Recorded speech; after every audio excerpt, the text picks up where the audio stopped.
দীর্ঘমেয়াদী ও বড় ধরনের যুদ্ধের জন্য প্রস্তুত ইরান। আইআরজিসির একজন সিনিয়র কমান্ডারকে হত্যার প্রতিশোধ হিসাবে ইসরায়েলে গত 1 অক্টোবর অপারেশন ট্রু প্রমিস পরিচালনা করেছেন ইরান।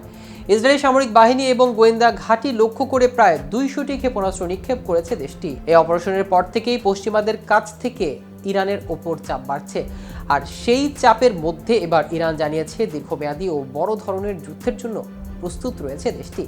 তা নিয়ে বিস্তারিত থাকছে আজকের প্রতিবেদনের বাকি অংশে। কেটিভি নিউজ 24 চ্যানেল থেকে আপনাদের সাথে আছি আমি মাহমুদুর রহমান জিয়া।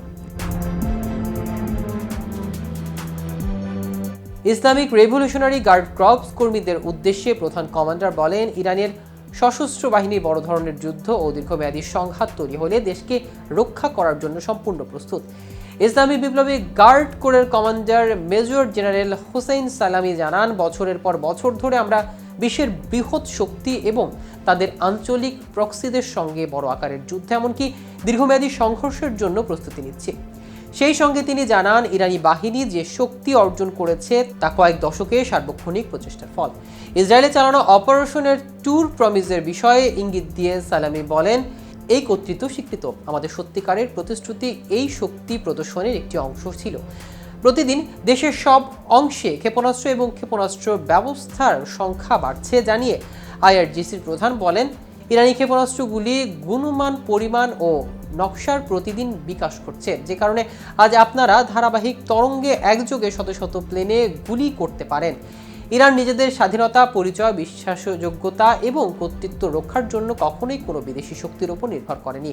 এছাড়া এক ধরনের বিশেষ ক্ষেপণাস্ত্র তৈরি করেছে ইরান। সেই সঙ্গে শিগগিরই নতুন ক্ষেপণাস্ত্র ও ড্রোন সুইটের উদ্বোধন করবেন দেশটি।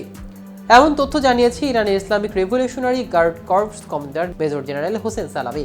ইরানের দক্ষিণ পশ্চিমাঞ্চলীয় শহর আবাদানের এক অনুষ্ঠানে ভাষণ দেওয়ার সময় মেজর জেনারেল সালামি বলেন, আইআরজিসির অ্যারোস্পেসের ফোর্স নতুন বিশেষ করে ক্ষেপণাস্ত্র, ড্রোন এবং সামরিক জাহাজ তৈরিতে আইআরজিসির অগ্রগতি তুলে ধরে কমান্ডার বলেন, ইরানের শক্তি, বিশালতা এবং গভীরতা প্রদর্শনের জন্য শীঘ্রই ক্ষেপণাস্ত্র ও ড্রোন ধারণকারী নতুন সুযোগ সুবিধা উন্মোচন করা হবে।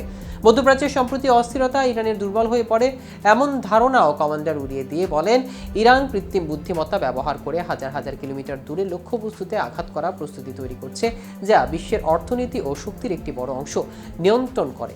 কিন্তু তিনি জোর দিয়ে বলেন, সিরিয়ায় বাদশাহ আল আসাদের সরকারের পতনের পর ইরান তার প্রতিরোধ ক্ষমতা নিয়ে চিন্তিত নয়, কারণ ইরান মূলত আরব দেশটিতে কোনো সামরিক সুবিধা উপভোগ করেনি।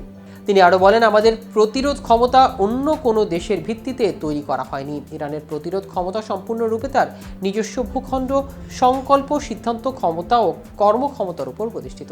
দর্শক, আজ এ পর্যন্তই। সারা বিশ্বের নিত্য নতুন সকল আপডেট পেতে কেটিভি নিউজ 24 এর সাথে থাকুন। ধন্যবাদ সবাইকে।